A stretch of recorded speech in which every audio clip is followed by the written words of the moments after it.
오늘도 이 시간 주님 앞에서 예배하는 여러분들을 주의 이름으로 축복하며 환영합니다. 오랜만에 제주에 눈이 참 많이 왔습니다. 우리 많은 눈이 왔을 때요, 몇 년 전에 공항에 눈이 많이 와서 비행기가 못 뜨고 여러 어려움을 당했던 일들이 생각이 납니다. 우리 성도님들 가정에 모쪼록 무탈하시고 무사하시고 하나님 은혜 가운데 보호하신 가운데 안전하시기를 기도합니다. 목회자들이 설교를 준비할 때 고민하는 여러 가지들이 있습니다. 첫 번째는 어떤 본문으로 설교해야 하는가 하는 고민을 하고요. 두 번째는 어떤 내용으로 설교해야 하는가 하는 것을 고민합니다. 본문을 정할 때 어떤 분들은 설교거리가 있다, 설교거리가 없다 이런 것들을 가지고 고민하시는 분들도 있고, 저희 교회 달력에 보면 오늘은 주현절 첫 번째 주일이라고 되어 있는데 그 절기에 맞춰서 적혀 있는 성서일과라고 있습니다. 그래서 그 성서일과에 따라서 설교를 하신 분들도 있고, 그리고 우리 교회에 필요한 말씀이 이거다 생각해서 주제를 정하고 주제에 따라 설교를 하시는 분들도 있습니다. 저는 주로 연초에는 교단의 표를 가지고 설교를 하고, 그 뒤에는 시리즈를 정해서 그 시리즈대로 말씀을 전합니다. 그렇게 설교 본문이 정해지고 나면 두 번째로 고민하는 것이 내용이지요. 성경을 해석하고 그 성경에 어떠한 예화를 붙이고 어떠한 말씀을 전할까 하는 고민을 합니다. 그런데 사실 마지막 단계가 하나가 더 있습니다. 무엇이냐면 설교에 제목을 붙이는 일이지요. 제목을 붙이는 것이 어떤 분들에게는 굉장히 커다란 고민거리입니다. 그래서 제가 부교육자 때 주보를 만들다 보면 설교 본문과 설교 원고는 다 썼는데 제목이 안 나와갖고 새벽 2시까지 주보를 인쇄 못하고 기다렸던 적도 있습니다. 그런데 저는 반대로 제목을 정하는데 큰 비중을 쓰지 않습니다. 저는 제목을 아주 단순하게 정합니다. 성경 본문 가운데에 오늘 주제랑 맞는 핵심 단어를 그냥 제목으로 사용합니다. 무슨 영화처럼 은유나 직유나 여러 가지 비유법을 사용하거나 혹은 간결하게 문장을 압축하거나 광고 카피처럼 신박한 단어를 만들거나 이러지 않습니다. 개인적으로 이유가 있어요. 물론 첫 번째는 제가 아직 그만큼 미숙하기 때문에, 그만큼 실력이 되지 않거나 아니면 아직 영성이 부족해서 미숙한 설교자이기 때문이 첫 번째 이유일 것이고요. 두 번째는 제목에 힘을 쏟는 것보다 내용에 좀 더 치중하자 하는 것에 저의 의도가 숨어져 있기도 합니다. 어찌되었든 이 제목이라는 것이 사실 중요한 부분을, 요소를 담고 있습니다. 왜냐하면 제목은요, 전체 내용을 요약하고 핵심이 되는 단어가 있어야 되고 그것을 품고 있어야 되거든요. 여러분, 오늘 본문이 되는 말씀 무엇으로 유명한지 아시지요? 탕자의 비유라는 말로 유명합니다. 그런데 여러분 가지고 계신 성경을 보십시오. 소제목이 어떻게 쓰여져 있습니까? 어떤 성경에는 탕자의 비유라고 쓰여져 있고 어떤 성경에는 잃은 아들을 되찾는 아버지 비유라고 소제목이 쓰여져 있습니다. 세번역 성경에는 어떻게 쓰여 있을까요? 되찾은 아들에 대한 비유라고 되어 있습니다. 자, 여기에요, 관점의 차이가 있는 거예요. 탕자의 비유는 방탕한 아들에 대한 이야기입니다 라는 것이 전제이고요. 두 번째로 잃은 아들을 되찾은 아버지의 비유는 아버지의 관점에서 잃어버린 아들을 되찾는 겁니다. 되찾은 아들의 비유는 똑같은 아버지가 아들을 잊어버렸지만 아버지의 입장이 아니라 누구에게 초점이 있어요? 아들을 되찾았다 하는 것에 초점이 맞춰져 있지요. 그러니까 이 제목을 정하는 것은 이 본문을 어떻게 해석하느냐, 여기에 어떤 의미를 품고 있느냐, 어떠한 생각을 가지고 있느냐 하는 것에 따라서 이 제목이 달라지는 것입니다. 탕자의 비유 우리 다 알고 있지요. 아들이 아버지께 와서 굉장히 시건방지게 이야기합니다. 아버지, 나에게 물려준 유산 미리 땡겨 주십시오. 내가 그 유산 미리 받아가지고 아버지께로 내가 알아서 사업을 하면서 이 돈을 잘 써보겠습니다. 몇 주 전에 제가 그런 말씀 드렸습니다. 저희 큰아들이 할아버지 할머니 집이 누구 이름으로 되어 있는지, 아빠 이름으로 집이 있는지 그 유산에 되게 관심이 많다고요. 유산에 관심 있는 건 뭐겠어요? 내가 그 돈을 물려받아야 되니까요. 그런데 굉장히 과감하게 오늘 말씀의 주인공은 이 둘째 아들은요, 큰아들이 아니에요. 이 본문의 주인공은 둘째 아들입니다. 둘째 아들은 과감하게 아버지가 가서 그 유산 미리 땡겨주십시오, 가지고 나가겠습니다 하고 가지고 나갔던 아들입니다. 이 아들이 그 유산을 어떻게 썼습니까? 먹고 마시는데 다 써버렸어요. 그러니까 그 아들의 이름을 뭐라고 붙여놨어요? 탕자, 방탕한 아들이라고 붙여놨지요. 이 아들이 자기가 가지고 있는 돈을 다 쓴 다음에 그 다음에 무엇을 해야 되겠어요? 돈이 더 없지요. 오늘 앞에 있는 본문 말씀 13절 말씀에 보면 그 후 며칠이 안 되어 둘째 아들이 재물을 다 모아가지고 먼 나라로 가 거기서 허랑방탕하여 그 재산을 낭비하더니 아버지가 준 재산을 가지고 먼 나라로 가서 허랑방탕하게 다 낭비했습니다. 14절에 보니까 다 없앤 후 그 나라에 크게 흉년이 들어 그가 비로소 궁핍한지라. 14절에 보니까요, 그 유산을 다 썼어요. 쓴 데서 끝나는 것이 아니라 거기가 그 나라에 무엇이 들어요? 흉년이 들어서 그때에 비로소 궁핍해졌습니다. 더 이상 알바 자리도 없어진 거예요. 그래서 결국은 무엇을 합니까? 15절 말씀해 보니까 가서 그 나라 백성 중 한 사람에게 붙여 사니, 붙여 산다고 했지만 사실은 빌부터 산다는 이야기지요. 그리고 그가 들러보내어 돼지를 치게 하였는데 그 나라 사람이 돼지 치라고 일을 시켰습니다. 그리고 나서 16절에 그가 돼지 먹는 쥐업 열매로 배를 채우고자 하되 주는 자가 없는지라. 그러면 나는 돼지를 키우면서 돼지 밥이라도 먹겠습니다 그랬는데 그것조차 주는 사람이 없었던 거지요. 그리고 나서 오늘 17절 본문 말씀입니다. 몇 가지 전제가 있죠. 아버지 유산을 미리 가져갔습니다. 허랑방탕하게 다 썼습니다. 돈이 없습니다. 흉년이 들었습니다. 그래서 돼지 치는 일을 했는데 돼지 밥조차도 먹지 못했습니다.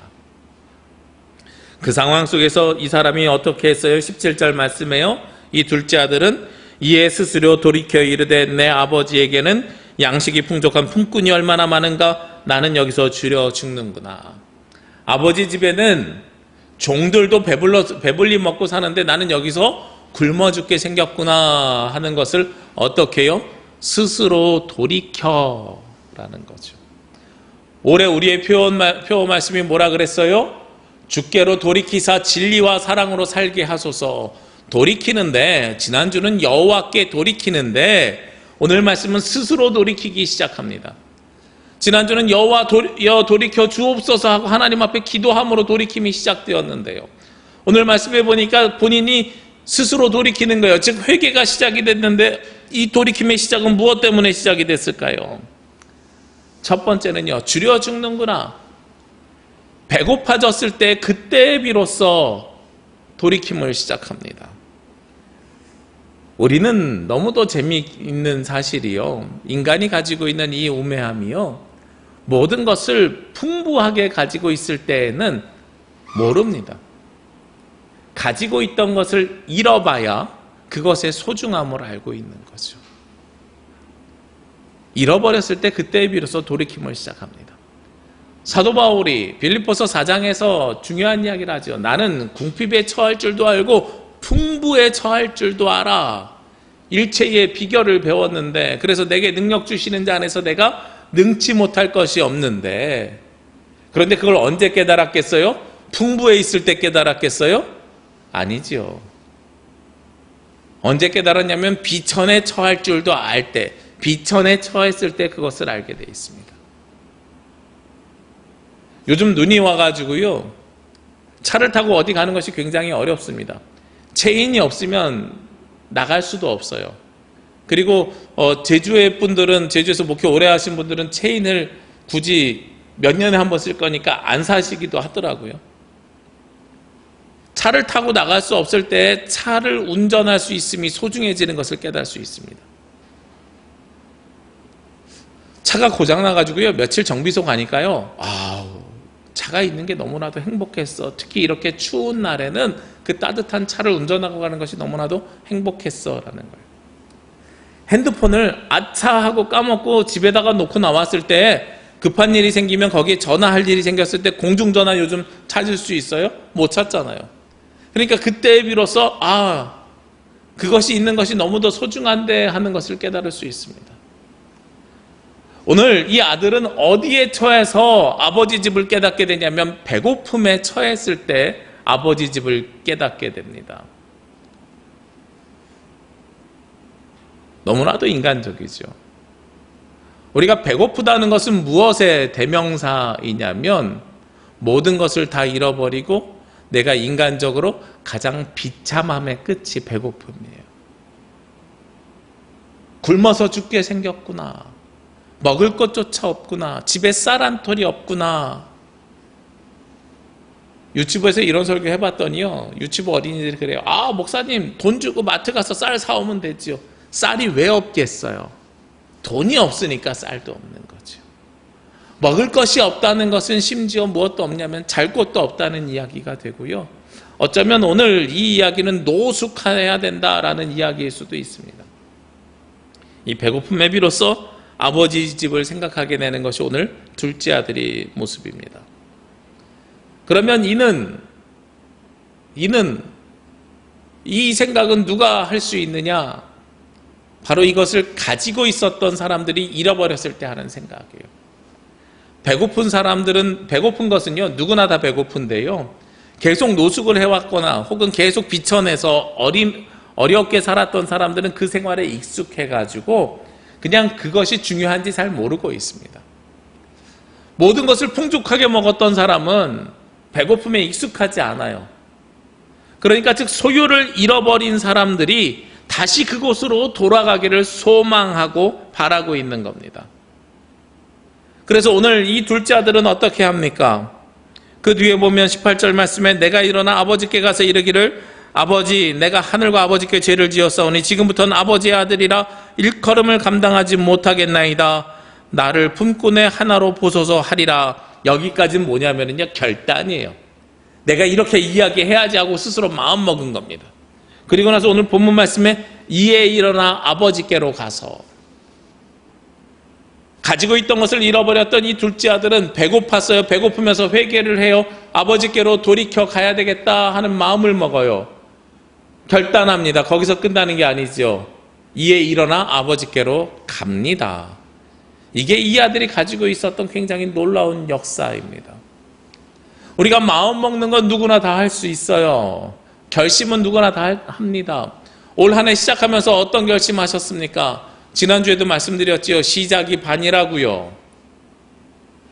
결단하는 것이 시작이 아니라 그 결단한 것을 시작하는 것이 반입니다. 우리 신약 통독이요, 올 한 해 야심차게 시작하잖아요. 너무나도 감사한 거는요, 많은 분들이 교회 밴드에 댓글 달아주셔가지고 제가 너무나도 힘이 나요.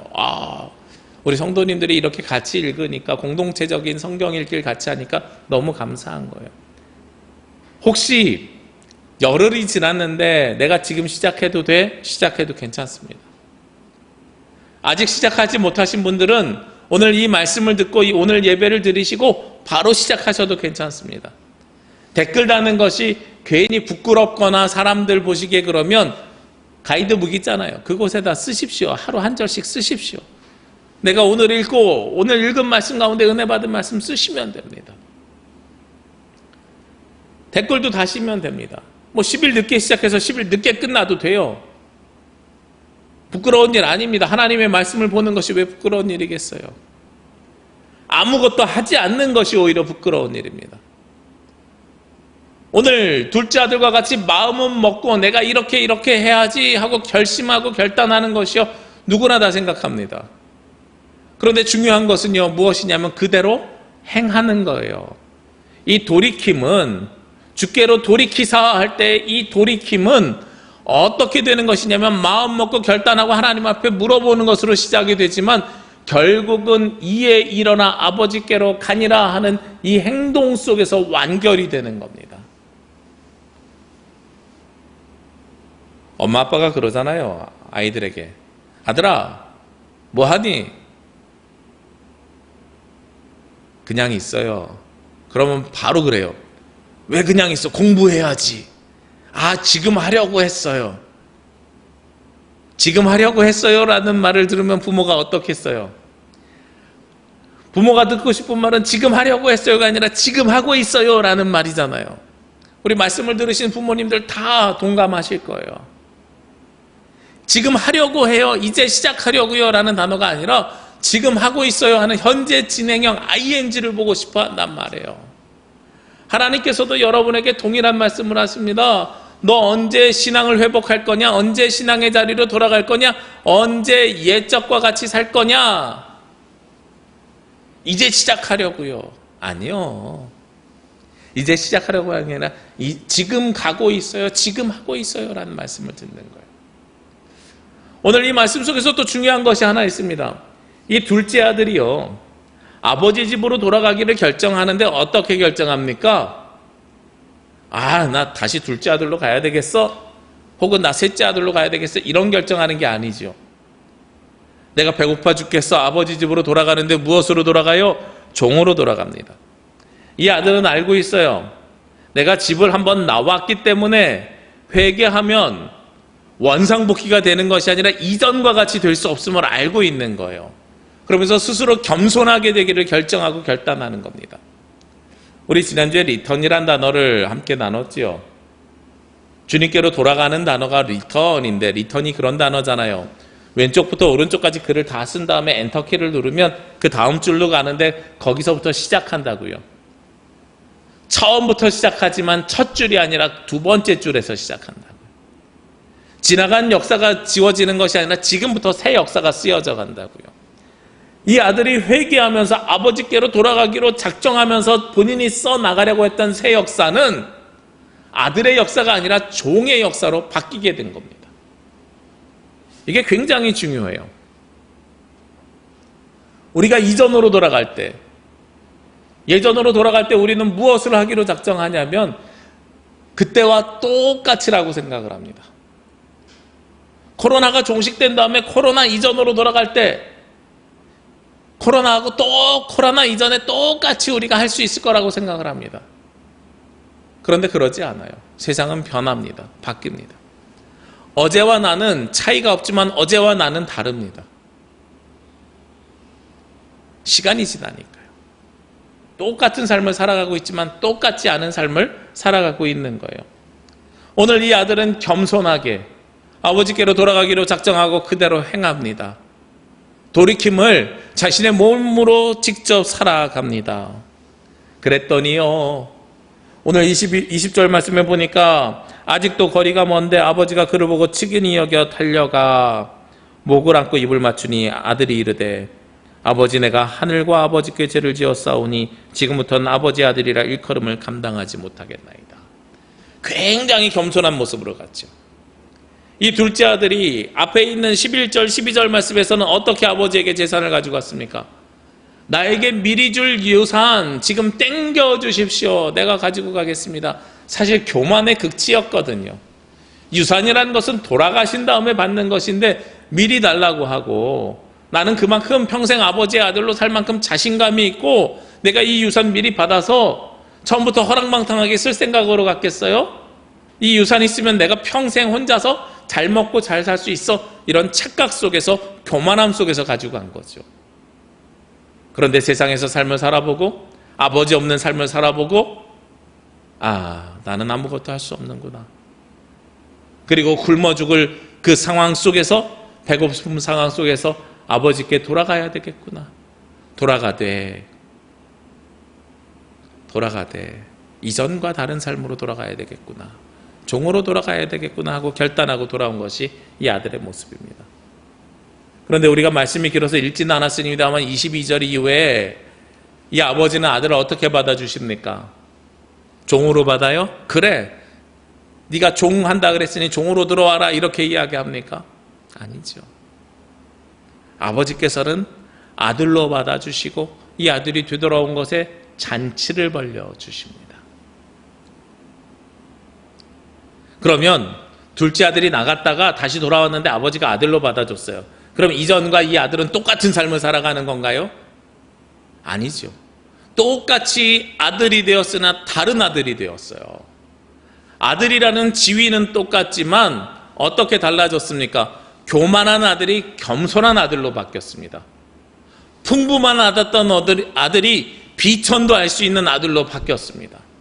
언제나 음식이 풍족했던 아들이 배고픔을 경험한 아들로 바뀌었습니다. 그렇기 때문에 이 아들은요, 돌아와서 이제는 아버지 품 안에서 아버지와 동행하면서 평생을 누리면서 살아갈 수 있는 진짜 아들의 자격을 얻게 된 것이지요. 저는 말씀을 보면서 이 말씀의 위치가 어디인지를 다시 한번 살펴보게 됐습니다. 누가복음 15장 말씀은 세리와 죄인이랑 함께 있는 예수님을 향해서 바리새인들이 이야기했던 겁니다. 너는 어찌 세리와 죄인들과 함께 있느냐. 그랬을 때 예수님이 세 가지 비유를 드는데 첫 번째가 잃어버린 양에 대한 비유예요. 두 번째는 잃어버린 동전에 대한 비유입니다. 세 번째가 잃어버린 아들에 대한 비유입니다. 첫 번째 잃어버린 양에 대한 비유는요, 양을 잃어버린 것에 초점이 있는 것이 아니라 말씀을 자세히 읽어보면 너희 중에 100마리 양 중에 한 마리라도 잃어버렸으면 그 양을 목자는 찾아 나서지 않겠느냐, 목자의 초점이 담겨져 있습니다. 예수님이 그런 마음이라는 거예요. 그런데 두 번째로요, 잃어버린 동전하고 잃어버린 아들에 대한 비유는요, 잃어버린 그 대상에 있어요. 동전이요, 동전 잃어버린 것에 대한 책임이 누가 있습니까? 동전이 지가 혼자서 굴러서 도망갑니까? 동전은요, 주인이 잃어버린 거예요. 그러니까 되찾는 것도 주인에게 책임이 있습니다.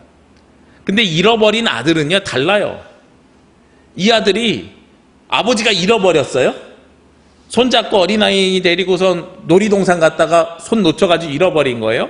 전쟁통에 피난 가다가 손 놓쳐서 잃어버린 거예요? 아니죠. 이 아들은 엄밀하게 말하면 잃어버린 아들이 아니라 어떤 아들이에요? 가출했던 아들이에요. 스스로 집을 뛰쳐나갔던 아들입니다. 아버지에게 책임이 없어요. 그런데도 아버지는 이 아들을 기다렸습니다. 이 아들을 찾았습니다. 그래서 저는 개역개정에 있는 잃은 아들을 되찾는 아버지의 비유보다 잃은 아들이 아니라 되찾은 아들의 포인트가 있는 것이 전 더 맞는 것 같아요. 지가 스스로 아버지와 함께 살기 싫어요 하고선 뛰쳐나갔지만, 그러나 스스로 돌이켜서 아버지께로 돌아온 이 아들, 하나님께서는 이 아들을 그럼에도 불구하고 기뻐 맞아주십니다. 하나님의 잘못이 아니에요. 우리의 교만과 우리의 아집과 우리 스스로 하나님 없이 살고 싶어하는 그 삶의 모습 때문에 뛰쳐나갔던 아들까지도 받아주시는 거예요. 그게 다른 겁니다. 여러분들은 2021년 이제 시작하는 한 해에 있는데 주님께로 돌아가셔야 됩니다. 스스로 돌이키셔야 되고 행동함을 통해서 주께로 돌아가셔야 됩니다. 그런데 올 한 해 여러분들은 어떤 아들의 삶을 살고 싶으십니까? 이 말씀의 제목이 그렇게 붙어 있다 그랬잖아요. 탕자요, 잃어버린 아들이요, 집 나간 아들이요, 가출한 아들이요, 혹은 되찾은 아들이요. 허랑방탕하게 세상에서 내가 잘났다 하고 사는 탕자가 되고 싶으십니까? 아니면 아버지가 어쩔 수 없이 잃어버렸던, 내가 스스로 나간 게 아니라 잃어버렸던 아들이 되시겠습니까? 아니면 집 나가 있는 아들이 되겠습니까? 아니면 되찾은 아들이 되시겠습니까? 우리가 주님께로 돌아간다는 건 원래 그 자리가 우리 집이었는데 나갔다가 되찾아진 아들이라는 겁니다. 여러분 스스로 뛰쳐나갔더라도 하나님은 여러분을 되찾은 아들로 받아주신다는 겁니다. 그러기에 우리는 어떻게 삶을 살아야 돼요? 스스로 돌이켜 주님께로 나아가야 됩니다. 우리가 기도하는 데서 끝나는 것이 아니라 오늘 탕자와 같이, 아니 집 나간 둘째 아들과 같이 이에 일어나 아버지께로 돌아간지라, 이제 일어나서 아버지께로 돌아가시기 원합니다. 여러분들의 삶으로 그 삶을, 주님께로 돌아가는 삶을 살아내시기를 바랍니다. 그랬을 때 아버지께서는 여러분들을 두 팔 벌려 맞이하여 주시고, 여러분들은 겸손하게 아버지께 돌아가지만 여러분들은 이전과 같은 아들이 될 수 있을 줄로 믿습니다. 하나님은 그렇게 여러분을 받아주시는 분이십니다. 기도하시겠습니다. 거룩하시고 은혜로우신 아버지 하나님, 2021년을 시작하며 우리가 스스로 돌이켜 주님께로 돌아가기를 원합니다. 이에 일어나서 주님께, 아버지께로 가기를 원합니다. 주님, 우리를 기뻐받아 주옵소서. 저희들 겸손함으로 주님께 들어갈 때에 주님의 놀라우신 은혜로 우리가 하나님의 아들이 되는, 자녀가 되는 권세를 내려 주시옵소서. 이 모든 말씀 예수 그리스도의 이름으로 기도합니다. 아멘.